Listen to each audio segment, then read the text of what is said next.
Bom, vamos lá. Começando mais uma parte da nossa jornada da voz do silêncio. Bom, vou compartilhar. Teve uma atualização do programa hoje, tem umas modificações no como usar. Então, estou apanhando um pouquinho aqui, mas vai dar tudo certo.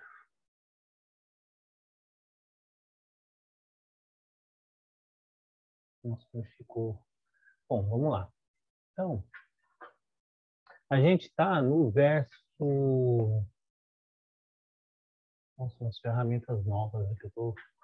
A gente está no verso 22. O verso 22,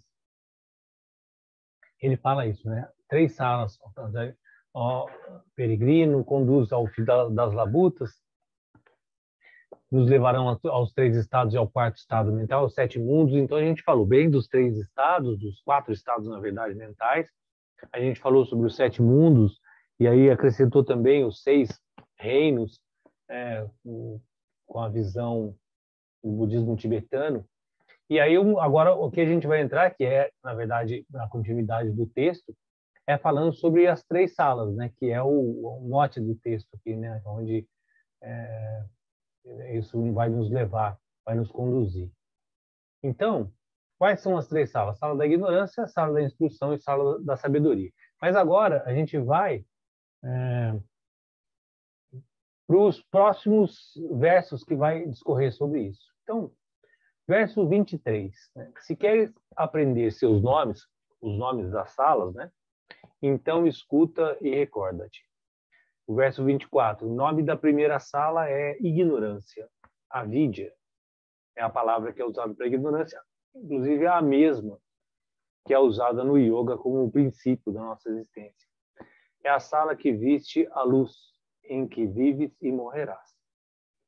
Bom, então ele dividiu a nossa evolução dentro da existência.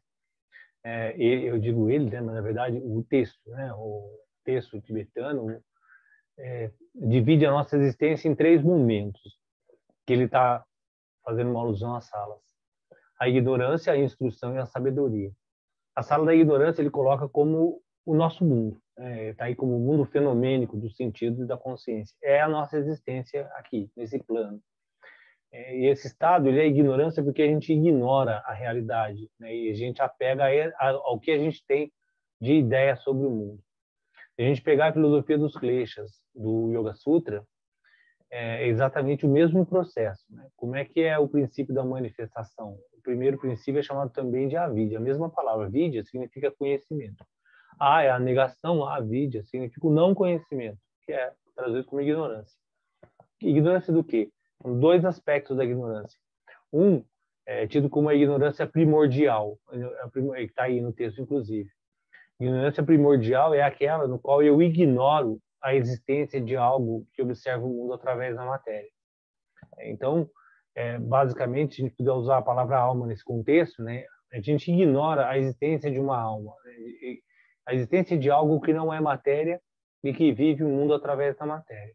Essa ignorância, na teoria dos kleshas significa aflições, são 5 aflições da mente.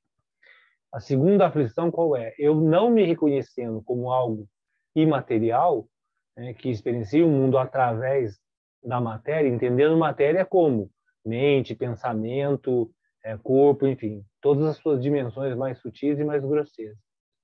Qual é o segundo princípio da nossa existência nessa sala da ignorância, usando a terminologia desse livro? É a identificação com o veículo que eu experiencio o mundo, que é o meu corpo, a minha mente. Isso é chamado de Ashimita, que gera essa visão de individualidade. Então, o que acontece, né? Esse primeiro aspecto da nossa existência é: eu existo, né? Eu ignoro que eu existo como um observador disso, né? Eu me identifico com o veículo no qual eu estou existindo, eu acho que eu sou essa existência em si, né? E me condiciono a esses instintos do veículo no qual eu estou experienciando o mundo. Então, não dá para dizer que é o reino animal, que a gente vê o contexto dos reinos, né? Existe um reino da existência dos animais, das plantas, de outros seres, um reino da existência humana. Esse reino da existência humana, ele se diferencia pela capacidade de autopercepção, de conhecimento, de alterações de padrões que estão presos ao nosso instinto animal, no qual os animais, em teoria, não têm. Mas é um plano existencial no qual a gente está o primeiro passo da nossa existência, né? É muito interessante essa forma como conduz as nossas três existências nesse mundo por essa literatura, porque vai de encontro com a filosofia dos chakras, com a filosofia dos kleshas, enfim, várias filosofias, né, da tradição védica que discorrem sobre mais ou menos o mesmo aspecto da nossa existência aqui. A gente existe como um animal, falando como humano, na sua perspectiva animal, né, mais primitiva. A gente evolui do animal, mas carrega todos os instintos de sobrevivência, de desejo, de prazer, enfim, né, tudo que é ligado à existência animal em si. Né? E essa existência, ela vai se desenvolver através do conhecimento, que é o princípio fundamental da nossa existência, e do conhecimento para a sabedoria, que é a tentativa de se libertar desse condicionamento de sofrimento que a gente vive. Hoje, até na live, eu usei o exemplo desse livro, que eu achei muito bonito, que na verdade não é desse livro, é da tradição, né? Hansa, o cisne, traduzido como ave, nos versos anteriores, usa a nossa experiência da vida como cavalgar a grande ave. Eu achei muito bonita essa metáfora, né? E a grande ave é exatamente a síntese dessas primeiras salas, né? Uma asa da ave é o conhecimento, uma asa da ave é a ação, e o corpo da ave é a entrega, né? Que a gente estou aqui como Bhakti, né? Essa interação com a existência, no princípio de aceitação, de compreensão do Dharma, da função, do nosso papel. Então, navegar essa ave onde essas duas asas estão em conjunto e não tem como ser uma só. Uma só você não navega. E essa é uma característica muito humana, né? A capacidade da ação, mas com conhecimento. E não só a ação instintiva, a ação preso ao nosso instinto animal. Então, essa primeira existência nossa, né, essa primeira sala, né, se quer, quais são as salas que nos conduzem aos quatro estados? Esse é o verso anterior. Nos conduz aos quatro salas, nos conduzem aos 7 planos, que são as evoluções naturais da nossa existência. A primeira é essa, a existência nesse mundo, e o princípio da ignorância. Eu ignoro a minha existência como alma, e aí eu falei sobre 2 aspectos da ignorância. Um é primordial, que eu ignoro a existência de algo imaterial, experiencio o mundo através do corpo, do veículo, né? E o segundo é a ignorância, que vai estar muito mais atrelado à segunda sala, que é a da instrução, mas apesar disso, né, tem essa classificação de 2 tipos de conhecimento, conhecimento superior e o conhecimento inferior. Então, a gente entra no mundo com essa idealização criada pela mente, preso à condição animal da nossa existência, e a gente ignora esse observador que utiliza desse equipamento. Esse é um ponto, assim, parece... Eu já falei algumas vezes sobre isso, talvez, né? Talvez, não, com certeza. Mas é um ponto que parece básico, mas é profundamente essencial. Né? Por quê? Porque um dos grandes problemas da nossa existência moderna, inclusive, são as identificações que a gente tem com os processos que são, na verdade, veículos.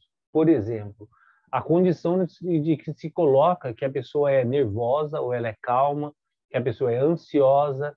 Então, essas condições que são impostas como se fosse característica da pessoa, mas, na verdade, ela é característica do instrumento que ela está usando e a forma como ela está conduzindo e alimentando aquele instrumento. Basicamente, o instrumento no qual eu estou falando é a mente, né, que é chamado de manas, a percepção da individualidade, que é chamada de ahankara, ou falso ego, a capacidade de discernimento desse sistema inteiro, que é a consciência, e esse sistema, ele é o que nos faz com que a gente perceba esse mundo. E aí a ideia clara, né, que é o contrário dessa ignorância de que eu sou um utilizador desse sistema, muda completamente a perspectiva da forma no qual a gente interage com ele. Então, o primeiro passo é: eu não sou nervoso, né? Eu estou nervoso porque esse sistema está preso num sistema numa forma que me leva a ser nervoso. Então, na medida que eu adoto essa perspectiva de que há um observador desse sistema todo, né, eu posso entrar nesse mérito, como está no Gita, né, de utilizar todo esse sistema e a mente, que é o mais importante de conexão com o mundo, a um meu favor ou não. Na medida que eu me identifico com esses processos, eu não tenho como mudar aquilo que eu sou, mas eu tenho como mudar aquilo que eu utilizo, né, para experienciar esse mundo. E esse é o princípio básico de Vairagya, que é chamado de desapego, né, que é o princípio de desidentificação gradual desse sistema de apego, de identificação que a gente tem com o mundo, né, que cria essa idealização do mundo. Quanto mais desapegado. E aí, percebe que é uma caminhada, um aprendizado natural da nossa existência, no qual a gente vai se desapegando dos aspectos externos até se aprofundar em se desapegar da própria identificação com o corpo, né? No final, o maior do desapego é quando eu me desapego da minha existência corporal. Eu não sou o meu corpo, eu não sou a minha mente. Esse é o maior dos desapegos. Mas para que eu chegue a essa capacidade, né, de Kaivalya no yoga, que é estar fora, a consciência, observar o mundo de uma forma como testemunha, eu primeiro preciso me desapegar dos aspectos mais externos, né? Então a gente começa, né, a gente é apegado a tudo, né? Eu costumo até brincar, mas é real, que se uma pessoa agora morrer na rua, sofrer um acidente e morrer, a gente vai sair e falar: nossa, que pena, ficar chateado, tal, e continuar a vida. E se, sei lá, a moça que vai ajudar a passar a roupa queima a sua camiseta que você mais gosta, você pode sofrer muito mais do que a morte de uma pessoa, por uma pura identificação que a gente tem com os objetos, né, como sendo nosso, né, com esse princípio de posse.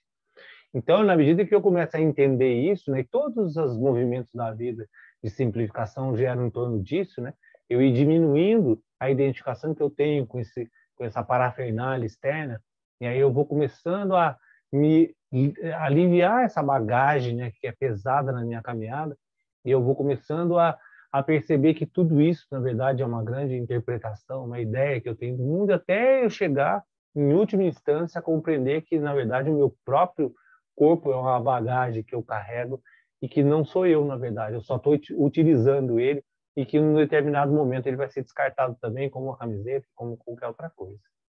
E aí, entendendo isso, né, a gente vai... Eu vou fazer uma pequena pausa, se alguém quiser fazer algum comentário em cada sala, para não ficar uma coisa corrida, não ficar uma coisa... Pode falar, gente, se quiser fazer algum comentário. Okay. Tranquilo?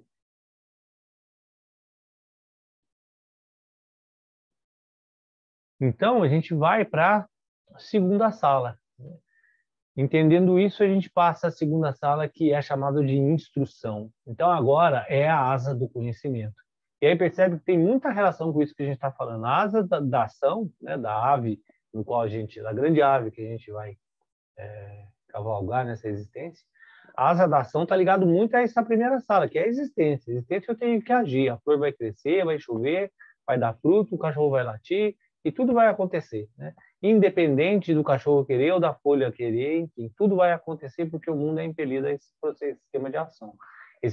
Essas leis que regem o universo vão fazer tudo agir. E eu faço parte disso. Então, à medida que o cachorro late, querendo ou não, eu também existo e gerações, querendo eu ou não, achando que sou eu o autor ou não, eu vou estar agindo, né? Esse princípio da ação, ele está completamente estruturado na nossa existência como natureza, né? Por isso que o Gita, eu já falei algumas vezes também, ele debruça 6 dos primeiros capítulos, de 18, um terço é falado exatamente sobre ação, né?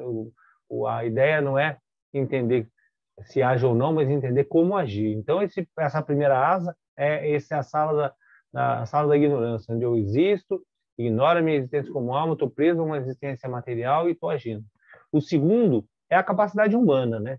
Eu estou agindo, mas como é a minha ação? Qual é o resultado da minha ação? É a lei que me prende a uma ação e reação, que é chamada de karma? É como eu estruturo essa ação? Qual é a melhor ação, né? Como eu devo agir nesse mundo eu ganhei um instrumento, eu ganhei um equipamento, um veículo sofisticado, né, para análise dessa existência, né? Como é que eu uso ele da melhor forma possível?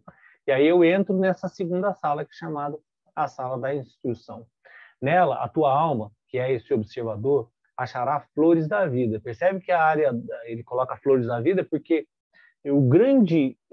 a grande beleza da existência humana é o aspecto do conhecimento, né? Se a gente não tivesse a capacidade de conhecer, de análise e de, enfim, desenvolver essa experiência com o conhecimento, não teria sentido a existência humana em si, né? Agora, as grandes flores da vida, como está colocado nessa metáfora, é o conhecimento que a gente pode adquirir. Mas é muito interessante que ele continua falando, debaixo de cada flor está uma serpente enrolada. Porque é exatamente o aspecto de eu conceber o mundo através dos meus sentidos, né, como informação, desenvolver uma ideia desse mundo, né, que é uma capacidade humana de imaginação, de conhecimento, de desdobrar esse aspecto imaginativo que a gente tem da vida e se apegar profundamente a essa idealização que a gente tem do mundo. E aí, em cada flor, em cada beleza do conhecimento, vai haver uma serpente que nos prende a uma condição ilusória. Quer dizer, eu penso, desenvolvo uma ideia do mundo, gosto dessa ideia que eu desenvolvi e acredito nela. E na hora que eu acredito nela, a serpente me pega e eu fico preso profundamente a essa concepção de ilusão do mundo que é chamada de Maya. Então, nessa condição humana, o conhecimento é adquirido através dos sentidos, os sentidos são limitados, né, e trazem uma irrealidade na existência porque eles estão baseados numa concepção que eu adquiro do conhecimento absolutamente limitada através dos meus sentidos. Até na live eu falei também agora, mas eu sempre falo isso, que eu acho que é o exemplo mais fácil de entender, é se trocar a forma da gente olhar por um microscópio ou qualquer outro tipo de lente que altere completamente a nossa forma de ver o mundo.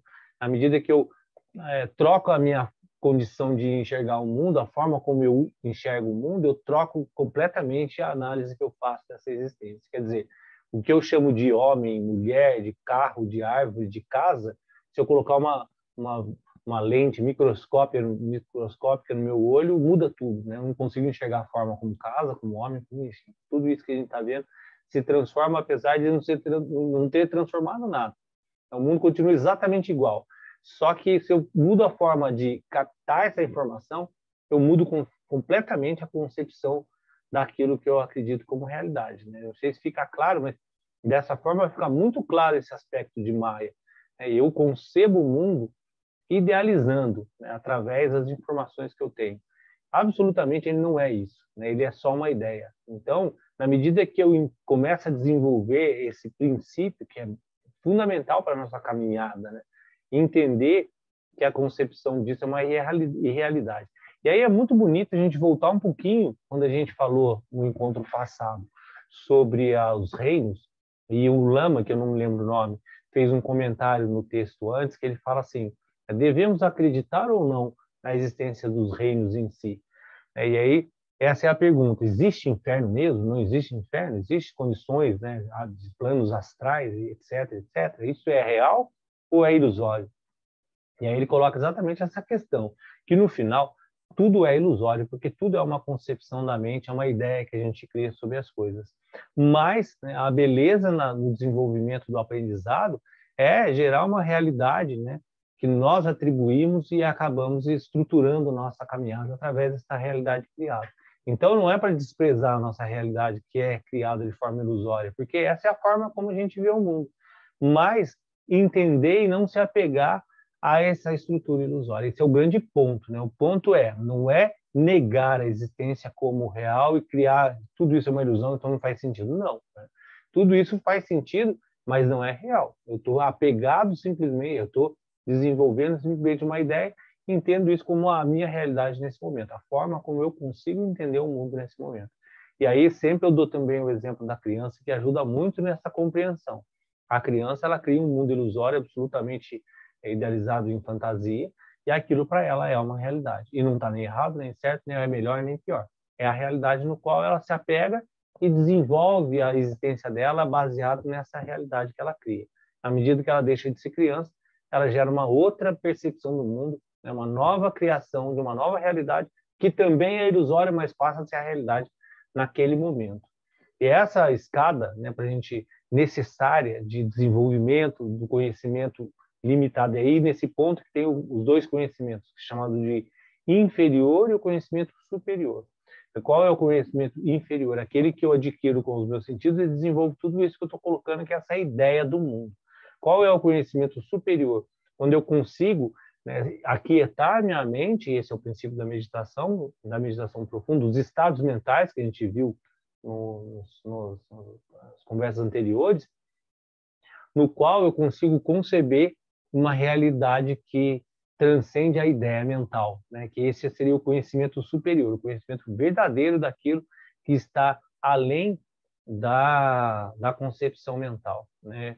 Estávamos na conversa, fazendo um paralelo interessante, sobre a questão da influência das pessoas em um determinado ambiente, né? E aí, como a gente deve agir com a relação com pessoas. Então, existem dois aspectos dessa conversa bem interessante. O primeiro é, existe uma existência, né, que transcende a ideia mental, que é isso que a gente está falando exatamente nesse ponto. Né? Existe um aspecto vibracional do universo que é interpretado pelos sentidos, que dá uma ideia da existência como realidade. E esse ponto que a gente está falando. Ela tem uma ideia como realidade, mas não é. Então, quando você entra em relação com uma pessoa ou com qualquer outra existência do universo, existe uma troca, né, de energia, não no sentido místico, mas no sentido realmente vibracional, que transcende a concepção dessa energia que eu vou dar mentalmente. E aí, mentalmente, eu vou dar aquilo como empatia, como antipatia, como uma pessoa ruim, com energia ruim, enfim, vou conceber várias ideias mentais sobre aquela relação que já me trouxe uma sensação específica. Então, como eu ajo com essa reação é uma concepção do conhecimento inferior, é uma ideia que eu crio. Mas a sensação ela já existiu, é real. Então, quando a gente percebe, né, que determinados ambientes nos traz um desequilíbrio de alguma forma, né, evitar esse equilíbrio passa a ser uma condição. Agora, como fazer isso, aí cai no campo da ideia.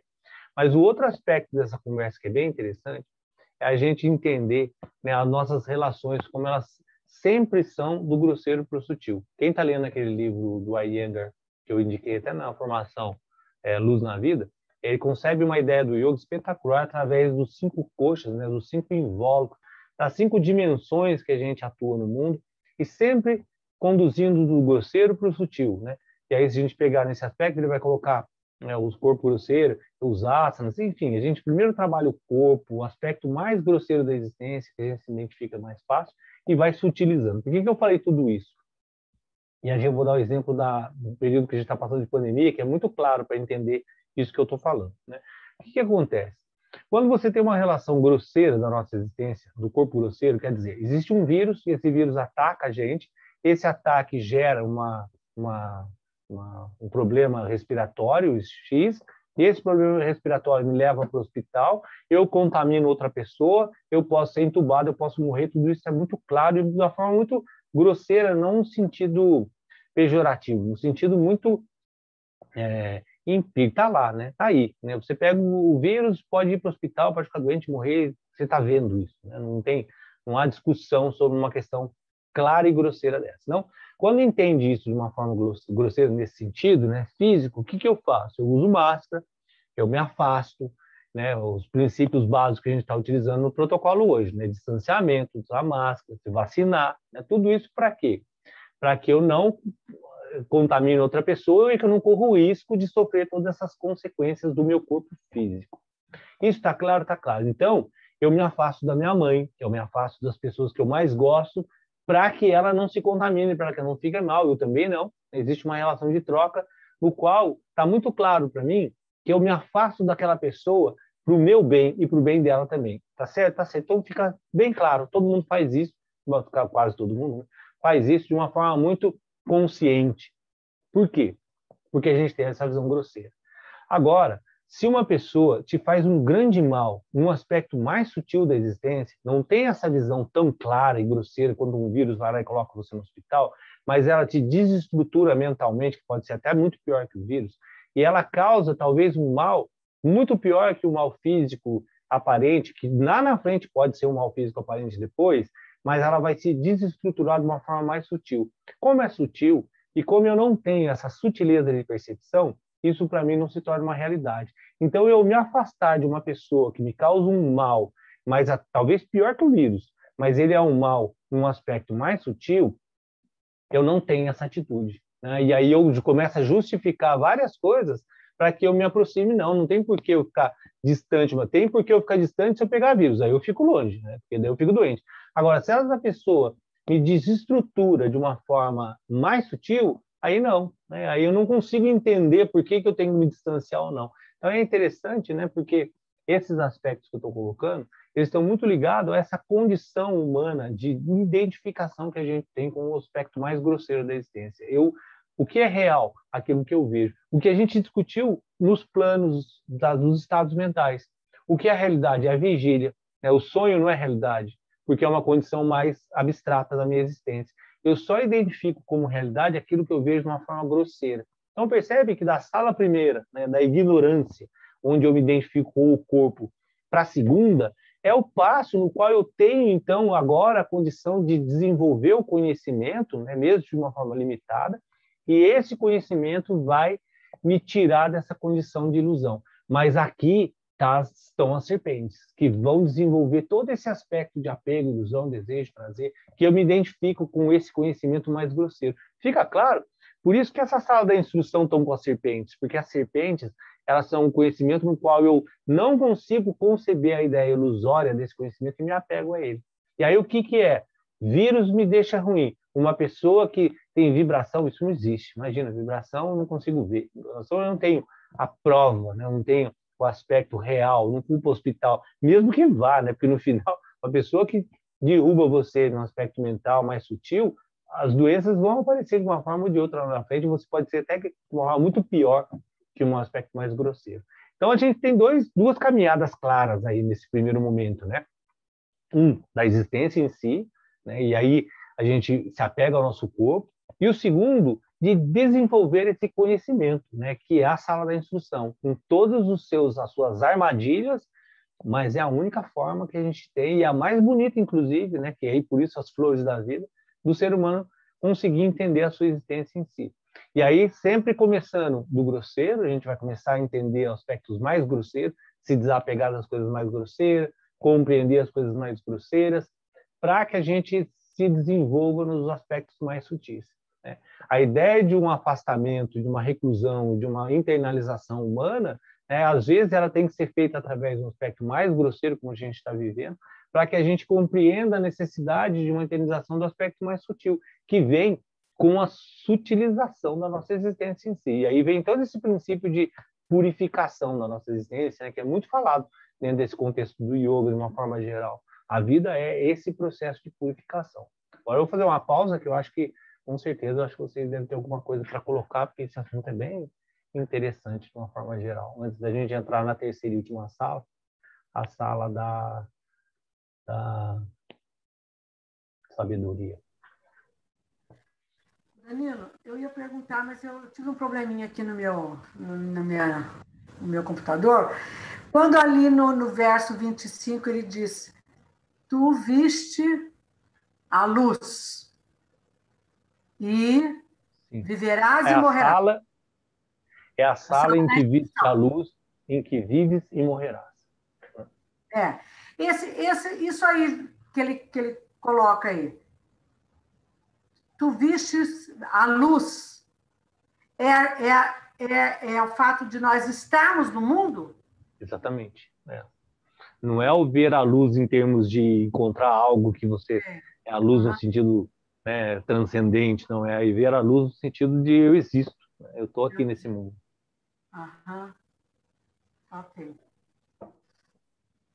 E ficou, claro, essa exposição que eu falei sobre essa questão da sutilização da nossa percepção. Eu acho essa uma discussão bem interessante, né? Porque a gente dá tanta importância para uma existência grosseira, mas não dá o tamanho da importância que é igual para a nossa existência mais sutil, né? As coisas que nos trazem um desequilíbrio no aspecto mais sutil talvez sejam até, vamos dizer mais, mas tão importante quanto as que nos trazem desequilíbrio no aspecto físico. Só que a nossa existência é focada no aspecto físico. A gente só tem a visão para o que é alimentação, é aquilo que eu como, né? E eu tento comer aquilo que me faz melhor existir. Mas não está preocupado em aquilo que eu escuto ou aquilo que eu me aproximo, né? Aquilo que eu estou... E esse sistema vibracional mais sutil me afeta profundamente, como aquela comida que eu estou comendo que me faz mal, ou aquele vírus que agora a gente está convivendo. Então, a necessidade, às vezes, de uso de máscara, distanciamento e limpar as mãos e a mente, né, com álcool gel, ele passa a ser uma lição, talvez, para todos os aspectos da vida, né, e não só mais como uma visão grosseira de que algo pode me fazer mal. Às vezes, pessoas, ambientes, notícias, sei lá, músicas, várias coisas. O simples fato da percepção em si, né? Você em silêncio, sem falar nada, você às vezes tem a percepção de que aquele lugar ou determinada coisa está te fazendo mal, né? E aquilo deve ser evitado também de alguma forma. Alguma colocação, gente? Fique à vontade. Parece que é um processo tão inconsciente, né, que você, sem se perceber, você continua vendo as mesmas coisas que te fazem mal, se relacionando com as pessoas que te fazem mal. Exatamente. Você vê, E é você já engraçado está... como existe uma condenação. Que eu coloquei que eu quis colocar da coronavírus, da pandemia, foi que quando se justifica de uma forma clara e óbvia, grosseira, fica tudo certo. Então, deixar de ver a sua mãe, né? Eu estou dizendo a mãe como um exemplo mais próximo de um amor, né? De uma questão emocional. Você deixar de ver a sua mãe, porque você pode transmitir o vírus para ela, é uma coisa óbvia, né? Uma coisa racional, consciente, né? Uma coisa bacana. Você não quer se contaminar nem contaminar aquela pessoa. Então, você adota essa postura, né? Pessoas de aí, sei lá, 1 ano, 6 meses, sem ver a família, sem ver determinadas pessoas, porque entenderam isso e têm uma consciência sobre isso. Mas essa mesma preocupação não existe nos aspectos mais sutis. É como você falou, às vezes a gente se aproxima e fica determinadas épocas e, sei lá, né? Em ambientes de profissionais, ou enfim, várias situações no qual a gente perdura se autodestruindo, né, e não consegue ter a sutileza de perceber que às vezes a gente precisa ter algumas atitudes diferentes nas nossas vidas, né, para que a gente consiga manter o nosso bem maior funcionando de forma harmônica, que é a nossa mente. Professor, eu acho que isso cabe assim em muitas situações, né, como a depressão, que muitas vezes as pessoas não conseguem ter essa percepção de que ela está num lugar ou num ambiente que lhe faz mal, né? Ela tenta muitas vezes mudar, achar que ela é errada, que ela é culpada, que, né, o problema está nela e não necessariamente no ambiente em si, nas outras pessoas. Aquilo que causou a depressão e aquele desequilíbrio profundo, aquele transtorno, que às vezes está ligado a outras coisas que não são. Exatamente. E outro fator que eu vejo muito acontecer, por ser da área da saúde, são os cânceres, que muitas vezes não tem explicação científica.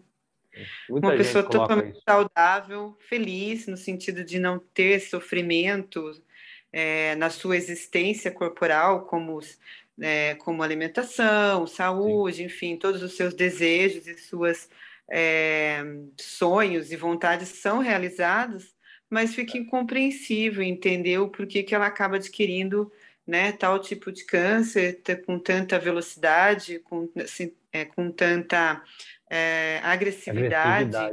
A gente teve, não sei se você estava, a gente teve uma conversa com uma nossa companheira, não sei o nome que ela que não tem a permissão, mas uma conversa com uma companheira agora sobre exatamente esse aspecto, uma pessoa que estava saudável, tinha tudo certo, todos os exames e desenvolveu um câncer absolutamente agressivo e rápido, né? E aí a causa disso em si não dá para a gente ter a clareza e está muito ligado ao que você falou, né? Talvez seja alguns amarros mais sutis que a gente não percebeu, né? Eu acredito muito nisso, e eu vejo muito isso dentro do centro cirúrgico, dentro das quimioterapias, porque você ouve histórias de pessoas que têm tudo para ser feliz, para estar bem, para estar sempre alegre, contente, mas que na verdade não justifica muitas vezes. Não é que não justifica, não é compreensível de uma maneira grosseira o porquê de estar naquela enfermidade. E muitas vezes eu acredito nisso, eu acredito que a mente, o lugar, o ambiente, pessoas, né, acaba que sim, levando muitas vezes a esse processo que muitas vezes Se a gente não manifesta percebe. fisicamente depois. Isso é.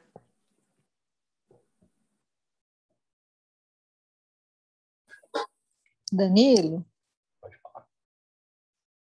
nas suas palavras, eu não sei exatamente o momento, mas me veio aquela situação que quando você encontra alguma pessoa e não tem nenhum motivo evidente ali naquele momento, a gente fala, não bate o santo. Que Exatamente. ligação eu posso fazer isso com essa fala? Mas sem essa visão, né? Sim, Como é que sem eu vou visão falar? tão sectarista. São vibrações que não estão compatíveis, né? Da mesma forma que você falou que bate, o santo não bate, tem outras pessoas que o santo bate profundamente sem precisar falar nada. Na verdade, são frequências que estão desarmonizadas, né?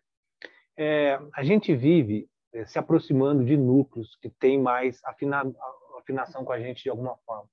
E a gente atribui ideias a isso, né? Então, são as tribos que se expressam em moda, em forma de falar, em linguagem, em roupa, né? O que as tribos fazem? Elas, primeiro, têm uma aproximação vibracional, né? A gente está numa frequência igual e vai se aproximando dessas pessoas da mesma frequência. Isso é um fundamento do mantra, fundamento básico do yoga. Enquanto você repete um mantra especificamente, a gente até viu isso em algum momento, ele vai elevando a sua frequência de alguma forma. E aí você vai se associando, né, a todo um sistema que está naquela frequência. Então, colocando, eu acho que dessa forma, para não ficar alguma coisa que é melhor, pior, que é mais ou menos. Se eu encontro uma pessoa no qual eu uso dessa expressão, né, o santo não bateu, não quer dizer que eu seja melhor que ela, mas quer dizer que eu esteja numa frequência diferente da dela, né? Que talvez eu não contribua para a evolução dela, assim como ela não contribui para a minha evolução. Então percebe que é uma troca de aprendizado, né? Se você tem determinados grupos no qual existem, não quer dizer que aquele grupo seja pior que eu ou melhor que eu, mas ele não está afinado na minha frequência de desenvolvimento, então ele vai me atrapalhar de certa forma. E aí esse atrapalhar significa essa desarmonia que vai me gerar vários transtornos que vão me manifestar, talvez, como a Simone colocou, no aspecto físico, em doenças físicas. Mas entende que quando você está num ambiente, aquele ambiente, a frequência não bate com a sua, acho que, um princípio, pelo menos eu penso assim, não é adotar que eu estou num nível superior do que aquelas pessoas e elas estão num nível inferior. Não é nesse campo, mas simplesmente entender que os dois não estão na mesma frequência. E aí entender que eu faço mal para ela, assim como ela faz mal para mim. Então aí adota-se esse princípio da pandemia de afastamento, né? Se aquele ambiente, né, eu vou fazer mal, se eu estou contaminado pelo Covid, se eu entrar no ambiente, eu vou fazer mal para todo mundo. Né? E não quer dizer que eu seja uma pessoa pior ou melhor, mas a minha situação vai trazer uma desarmonia naquele ambiente. Então eu me afasto, eu fico em quarentena, eu me isolo. E aí eu acho que seria a mesma percepção.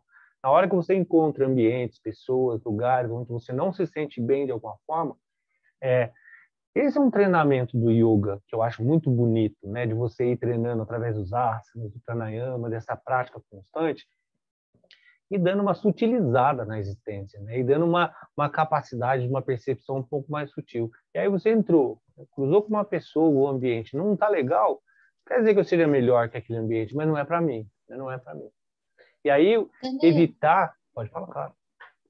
Desculpa, então, é que assim, por exemplo, e quando esse ambiente ou essas pessoas não tem como a gente evitar, né? Por exemplo, trabalho, né? A gente não pode muito escolher qual a equipe de trabalho, né? Você falou, ia falar agora dessa sua avisada. Como que seria? Seria vamos a gente usar fazer... esse aprendizado da pandemia, né? Que eu acho que está sendo um grande, no mínimo, um período de observação que a gente está passando para ser observado. Vamos usar esse protocolo da pandemia como um protocolo da vida. Não tem como eu evitar, mas tem como eu usar máscara, mas tem como eu me afastar 2 metros da pessoa. Então, em determinados ambientes, como você colocou, né, que é inevitável talvez a convivência, mesmo que você saiba que aquilo não está sendo benéfico, mas tem algumas atitudes, né, álcool gel, passar álcool gel na mão, usar máscara, se evitar, tentar minimizar o máximo possível essa desarmonia que é gerada. Eu acho que se a gente pensar com esse aprendizado que a gente está tendo da pandemia, acho que é uma boa forma da gente encarar a vida, porque tem coisas que não dá para negar, não dá para simplesmente virar as costas e sair em determinadas situações, né? Então, fazer esses procedimentos, né, que são nos colocados, talvez, criar Daí, no esse nosso caso, é campo, né? fazer, né, uma meditação, um É, pensamento é. positivo para passar Fisicamente é por se aquele afastar mesmo um momento. pouco, não estar tão próximo em termos de ideia, de aproximação, né? Ter esse distanciamento, né, na medida do possível. O segundo aspecto é construir uma força maior de imunidade, né? O que a gente faz? Voltando ao exemplo da pandemia, a gente se afasta, né, o que é possível, usa máscara, coloca álcool gel e toma a vacina. Quer dizer, no final, a gente aumenta a imunidade. Como é que a gente aumenta a nossa imunidade desse aspecto frequencial? Né? Trabalhando, que é chamado de campo áureo, né, da áurea, do arco, da linha do arco, por isso o yoga estuda muito essas dimensões, porque as dimensões mais sutis a gente tem como fortalecer. Qual é a dimensão grosseira? O corpo. Eu trabalho com asana, postura física, força, movimento, flexibilidade. Trabalho um corpo, alimentação. Tudo isso é grosseiro, é físico. Aí as dimensões vão se sutilizando. A energética. Quanto mais sutil, eu vou usando de novo outras ferramentas, outros instrumentos para harmonizar esse sistema. Então, a gente tem muitas práticas na Kundalini, usa muito isso, né? Prática para a linha do arco, prática para aura, para que esses campos, né, mais sutis eles estejam fortes, harmonizados, que a gente não se influencie tanto com esses aspectos exteriores, né? Acho que esse o caminho para isso, né? A gente ter uma visão mais grosseira, né? Aquela pessoa é uma pessoa que me faz muito mal, então eu evito o máximo possível essa relação mais próxima com ela, de alguma forma. Segundo, né, não tem como eu tenho que me relacionar, eu me protejo. Né? Eu crio meu campo de imunidade para que eu receba menos possível essa influência, de alguma forma. A vida ela se desdobra de um aspecto muito interessante, né? Porque você vê, né, dessa pandemia, a gente pode tirar ela como modelo para várias situações da nossa vida, né? A forma como a gente se interage com as pessoas, com a gente mesmo, no final.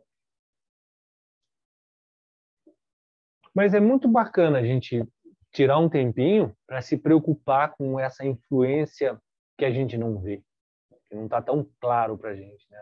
O quanto eu estou tendo cuidado com a minha existência em si, cuidando dessas dimensões mais sutis. Aquele estudo que a gente fez no ano passado, se não me engano, sobre os 11 corpos, a gente vai fazer no próximo encontro do curso de formação, a gente vai falar sobre exatamente esse assunto. É que no yoga é baseado mais ou menos em 5 dimensões, mas tem um estudo que se aprofunda um pouco mais em 11 dimensões. E entender esse estudo é muito bacana porque ele vai dar essa clareza que nós somos corpo, nós somos energia, nós somos, enfim, nós somos 10 dimensões. E como é que eu cuido de cada uma delas? Né? Todas elas sou eu, todas elas é a minha existência. Umas vão me proteger nos aspectos mais sutis, outras mais grosseiros, mas todas elas têm que funcionar de forma harmônica, de algum jeito. Gente, são 8h20. Eu não vou conseguir falar, eu posso até dar a introdução aqui, sobre a sala da sabedoria, que é a terceira. Né? Então, se alguém tiver mais alguma coisa para falar sobre esse aspecto, que é bem, eu sei que é um aspecto, é uma parte bem bacana, né, de compreensão, fiquem à vontade, gente, porque prefiro a gente ir conduzindo de uma forma mais tranquila e conversa do que ir com muita coisa, né? Então, Danilo, pode falar, Regina. Ah, é você aí, Cori? Pode falar, velho. Fala demais. Fale você. Não, é que o Danilo, você está puxando todos os meus novelinhos, minhas linhinhas, porque na mesma linha de raciocínio, né, dessas pessoas que a gente encara como desafios, vamos falar assim. Eu achei interessante e estou intrigada aqui de você falar da gente agir aí como se fosse um protocolo de pandemia, porque o que mais me desafia é quando fala que você tem que encarar aquilo. É um aprendizado que está sendo proposto para você. Eu falei, nossa, eu fiquei até um pouco aliviada quando você fala, oba, Então, tem um álibi aqui para mim. Mas não, né? Porque o mais nesse- difícil é eu virar a face, né? Assim, é muito difícil passar por cima, né? Das mas vaidades. essa colocação que você fez, e foi por isso até que eu levantei esse assunto, que é bem interessante, porque quando a coisa é mais grosseira, fica muito claro. Não adianta eu enfrentar de frente, vamos tirar um pouco a pandemia para não ficar muito preso nisso. Uma pessoa tem lepra, e aí eu vou lá e abraço a pessoa porque ela é uma pessoa humana e eu tenho que dar carinho, e eu tenho que fazer. O que vai acontecer? Eu vou pegar lepra também. Se eu não tiver os cuidados mínimos, né, de aproximação e de saber como agir nessa determinada situação, o que vai acontecer? Morre os dois.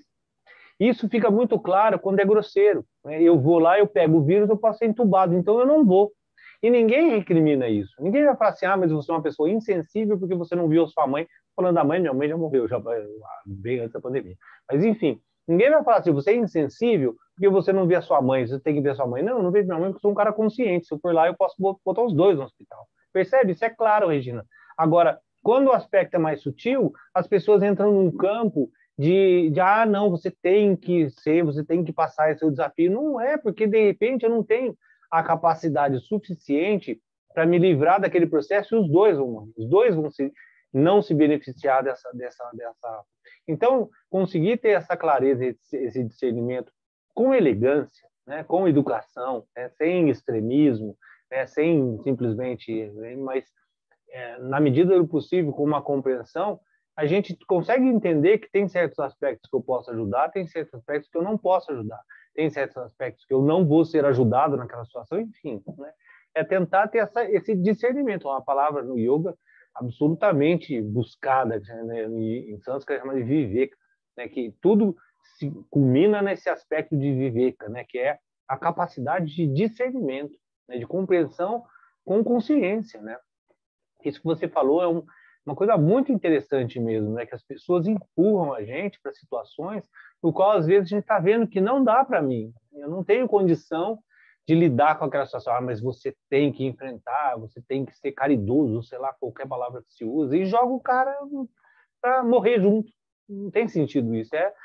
Traz para o campo grosseiro. É você chegar para uma pessoa e falar assim, tem um hospital cheio de pessoas com Covid, vá lá e ajude as pessoas, e abrace elas, e cuide delas, seja amigo delas, você vai morrer. Se você não tiver o cuidado necessário, se você não adotar os protocolos, né, básicos você vai lá, vai ajudar quem? Não vai ajudar ninguém, você vai morrer junto com elas. Agora, pode falar. Não, pode falar, senhor. Não, ter o nível de discernimento, de não entrar no aspecto também de comodidade também, é um outro ponto complexo de se analisar, né? É muito mais fácil também virar as costas para tudo e achar tudo é energia. Também tem que ter esse cuidado para não cair nessa negação da existência em si, né? De ser uma coisa sincera para si mesmo, né? Analisando essa visão verdadeira, né? Realmente eu estou sentindo isso, né? Não é uma desculpa qualquer que seja. Mas pode falar também. Nesse aspecto que a Regina colocou, é interessante porque muitas vezes a gente é colocado diante desses desafios, sim, mas acho que uma das coisas mais difíceis é que mesmo as pessoas próximas que estão ali também nesse desafio, eles cabem apenas a nos julgar, né? Nós somos muito julgados, né? Se afasta muitas vezes porque a gente já entendeu, já compreendeu que essa vibração ela não é harmônica, que isso vai fazer mal para ambos. Exatamente. Buscar e aí forma, aí é uma nós somos questão de julgados. consciência. E às vezes, como é sutil, né, não é grosseiro, a pessoa fala, não, você está viajando, vai lá e tem... Não é assim, né? Simplesmente. Não é tão simples assim, né? Então, mas aí a gente também tem que trabalhar esse processo do qual as pessoas nos julgam, né? É. Entendeu? Mas no final, né, o grande ponto, que não soa, pode soar um pouco como egoísmo, mas não é, o grande ponto para ajudar qualquer pessoa é primeiro você estar em condição de, né? É você conseguir, né, estar no mínimo estabilizado para conseguir ajudar. Então não adianta você se jogar. Tem um exemplo que aconteceu de dois irmãos na cachoeira aqui do Jacu, sei lá, eu acho que, enfim, em Piquete, aqui ao lado, que aconteceu exatamente isso, né? Um irmão caiu na cachoeira, o outro irmão foi tentar salvar, morreu os dois. Sim. É complexo.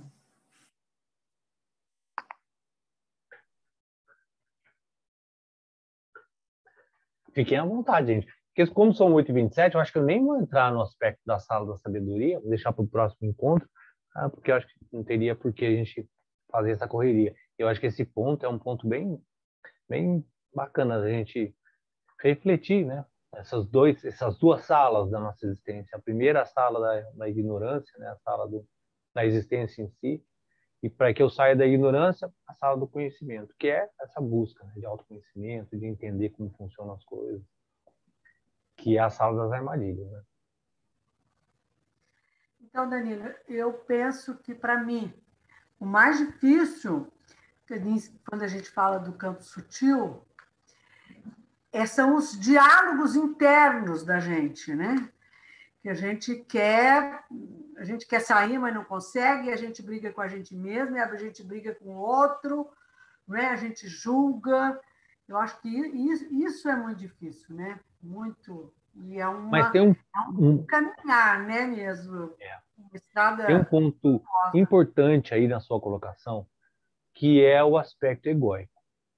Grande parte dos diálogos internos, eles são formados para que nos traga bem-estar, única e exclusivamente um aspecto de egoísmo. E aí, se libertar dessa visão egoísta também é um exercício muito mais complexo do que tudo que a gente está falando. Porque quando você cai no campo dos diálogos internos, como você colocou, o que acontece? Eu tenho uma situação. Aquela situação, o primeiro ponto que eu vou levar em consideração é a meu bem-estar. É absolutamente numa visão individualista. Isso eu estou falando é comum, não tem nada de errado, é como o ser humano age. Então eu vou buscar de uma forma absolutamente egóica. E essa visão egóica, ela já naturalmente vai distorcer a capacidade de discernimento que a gente está falando agora. Então como você falou, é um exercício muito grande de desenvolver essa capacidade de discernimento. É quando no yoga fala, né, que a meditação e toda a prática do yoga busca viveka, né, discernimento, às vezes não fica tão claro o tamanho da busca que é desenvolver discernimento, né? Que é essa limpeza, né? Quando eu consigo observar as coisas com a mente limpa, com a mínima projeção egóica possível. Eu não estou pensando só em mim, eu estou pensando, usando de novo a pandemia. A pandemia é um exercício interessante porque está no nosso dia a dia. Quando você adota a postura de não ver uma pessoa que você ama, que você gosta, que você quer ajudar, para não colocá-la em risco, se isso for verdadeiramente, né, pensado, é um profundo aspecto de discernimento. Eu vou me usar de circunstâncias como máscara, etc., que me incomodam para que eu proteja outras pessoas. É claro que tem um aspecto egóico também, estou me protegendo também, né, existe essa visão, mas quando uma equilibra, né, e não sobrepõe totalmente, aí a gente está com essa capacidade de discernimento. Levando isso para o lado sutil, até que ponto eu não estou pensando só em mim, né, só no meu bem-estar, na minha visão, mas eu estou compreendendo essa relação que em determinados momentos ela tem que ser revista e revista as ações sobre ela, né? Então essa serenidade, né, de equanimidade mental de analisar as situações, ela é um dos exercícios, um dos frutos mais bonitos talvez do yoga. Quanto mais prática, quanto mais meditação, quanto mais controle respiratório, quanto mais todo esse desenvolvimento, mais essa serenidade de análise, né, de realmente, será que eu estou sendo absolutamente egoísta ou será que realmente nessa situação qual é a melhor ação, né? E não uma reação simplesmente. Danilo, lá vou eu de novo. Fique à vontade.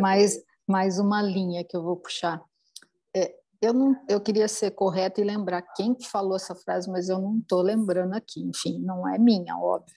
Mas faz um questionamento que, por exemplo, faz de conta que você fala alguma coisa e eu fico irritada com você, né, e vem aquela ira arrebentando o peito. Quando a gente tem esse olhar, né, que você coloca, esse personagem olhando todo esse contexto, a pessoa fala que está dentro de mim essa irritação que você me provocou, só que eu não quero ver essa irritação. Então, né, quando esse recuar, talvez emendando a outra colocação que eu fiz, se eu recuo, eu estou recuando de olhar isso em mim também. Exatamente. Essa capacidade de discernimento, né, da gente realmente se colocar como uma testemunha. Até que ponto essa raiva sou eu mesmo, né? É aquela frase que alguém usou esse sábado agora, né? Que diz de Paulo, enfim, tem uma frase que fala sobre que no final o problema está em mim, não está nos outros, né? Mas para ter essa capacidade de análise, aí é o ponto fundamental do ego, né? Onde a gente tira essa visão egóica, que no final tudo é bem-estar, a gente buscando isso. Mas tem certas coisas que não são, né? Tem certas coisas que não são exatamente uma projeção minha. O exemplo típico é essa analogia que eu estou fazendo do vírus. Eu entrar no hospital onde as pessoas estão contaminadas não é a minha projeção, né? Não sou eu que estou, eu acho que eu vou pegar. Não, é uma realidade. Eu vou lá e vou pegar o vírus, vou ficar doente e pronto, final. Então, essa visão, trazendo para o campo mais sutil e tentando eliminar o máximo possível essa percepção egóica, que é essa capacidade de testemunha, né, de se distanciar e ver o ego, é um exercício, né? É um exercício. Porque senão a gente vai cair fatalmente na visão egóica, né? Tentando externalizar tudo e eu sou o centro do universo. E no final, às vezes, o problema não está comigo, mas às vezes não. Às vezes, o problema realmente é externo, né? De alguma forma ele me afeta e eu não tenho capacidade imunológica. Percebe que essa conversa da analogia com o Covid é muito legal, porque se eu tiver com um sistema imunológico absolutamente bem, eu posso até entrar em ambientes contaminados e não ter nada. Então, no final, a resposta está em mim mesmo. Mas eu conseguir dimensionar até que ponto eu estou forte o suficiente para enfrentar e para me relacionar, aí é uma capacidade de análise, né? De discernimento, de autoconhecimento no final, né?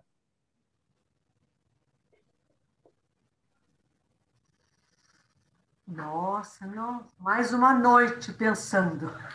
Esse assunto é bem interessante, né? Bem interessante mesmo. Quando a gente trabalha com a questão das relações interpessoais, né? A gente tem uma frase que fala para a gente assim que aquilo que te incomoda muito, aquilo que o outro tem que te incomoda demais, pense se não é você mesmo, né? Você está se vendo no outro, né? É o espelho. Mas o ponto é esse, né? Não se deve levar isso como uma regra absoluta. Porque na maioria das vezes você está espelhando, e por isso que eu estou usando essa analogia com a pandemia. E muitas vezes é um espelho, mas muitas vezes realmente existe uma situação no qual eu preciso me proteger de alguma forma. Esse discernimento é muito complexo, porque precisa ter uma serenidade muito grande, né, para não caminhar só para o lado igual. Eu acho bonito Danilo, que essa conversa... Pode falar. Desculpa. Não. Nossa, sabe aonde eu fui agora com as suas palavras? Está lá no comecinho da nossa educação. Por exemplo, eu tive uma educação, minha mãe era um general, né? Eu também sou, mas né, porque a gente quer o bem do filho, então a gente tem todas essas justificativas, a gente acaba repetindo a educação, mas me veio agora essa questão de eu ser, como é que eu vou falar? De eu encarar todas essas situações difíceis, essas pessoas, deve estar lá no comecinho da nossa educação, né, de você ser cobrado, de ser certo, de ser correto, de ser generoso, né, um pouco, já entra um pouco da religião de cada um também. Exatamente. E que bom você traz uma outra reflexão para a gente estudar, no meu caso, né? Que, olha, você me deu quase um álibi agora, estou muito agradecida por essa reflexão. Mas a verdade... Mas na verdade a Gostei. gente é muito empurrado na nossa vida por uma concepção. É o mito de Platão, né? Tá todo mundo vendo sombra, é sombra e acabou, não quer conversa, né? Há 1000 anos é sombra, é isso.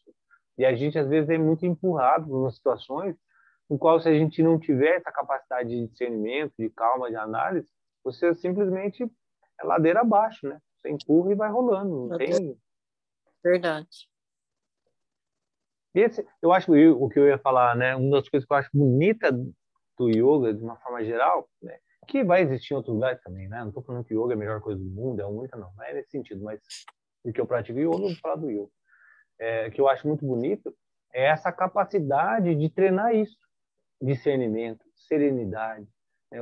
Observação com objetividade, esse buscar a mente como um instrumento principal de acalmar para que a gente gere essa testemunha, observe o mundo sem estar nele, né? Esse é o princípio máximo de Kaivalya. Essa seria a ideia. Eu me observar não sendo, entendendo que eu não sou esse sistema condicional. E essas 3 salas é bem bacana que é isso. A primeira sala é eu sou um animal, sou um bicho, identifico esse mundo. A segunda, conhecimento. Através do conhecimento eu começo a observar esse mundo. E a terceira, que a gente vai ver na segunda que vem, é a sabedoria, que é tudo isso que a gente está caminhando para empurrar, que esse discernimento, capacidade de análise e observação, né? Que é essa sala da sabedoria. É muito bonita essa análise, a analogia que eles fizeram, né? 3 salas. Eu existo como animal, estou preso aqui, fico doente, como, vivo, fico velho, morro, enfim, a existência básica. A segunda é o conhecimento, que é tudo isso que a gente está buscando, né? De alguma forma conhecer melhor um pouco esse sistema e como é que a gente usa ele. E o terceiro é quando a gente adquirir capacidade de sabedoria, né? Plena, né? Na verdade, a cada dia que passa, você vai aprendendo mais um pouquinho e vai. É um exercício, é um exercício. De melhora para sempre, né? Sempre melhorando. Muito bom.